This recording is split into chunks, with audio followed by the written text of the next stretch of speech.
Huwag mong gagawing mundo yung dapat na tao lang.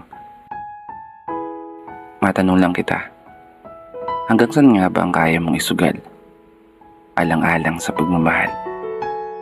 Hanggang saan nga ba ang limitasyon ng iyong mga sakripisyo? Kapalit ang relasyon na pangmatagalan.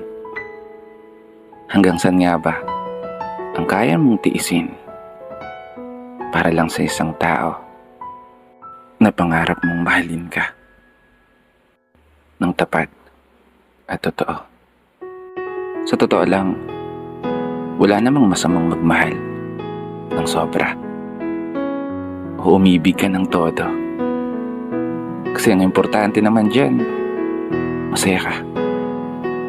Masaya kayo na ano man ang mangyari sa dulo, bahala na. Basta tanggap niya at tanggap mo. Kasi mahirap diktahan ng puso o turuan ito sa kung ano o paano ang dapat gawin mo.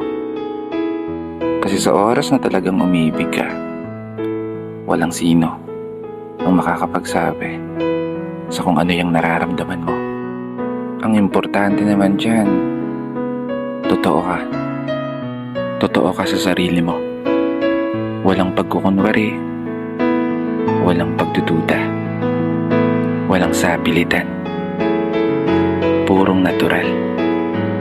Totoong pagmamahal na walang halong chemical. Oo, sabi nga nila, huwag mong gagawing mundo yung dapat na tao lang. Tama nga naman. Pero palagi mong tandaan, huwag mong bibigyan ng limitasyon ang puso mo sa kung paano ito magmamahal. Kung saan ka masaya, take the risk.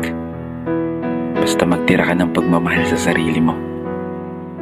Para kung sakaling mabigo ka at ipatalo ng taong gusto mong ipanalo, gamitin mo yung natitirang pagmamahal na yan para muli kang makabangon, muli kang makabawi at maghilom ang sugat ng kahapon.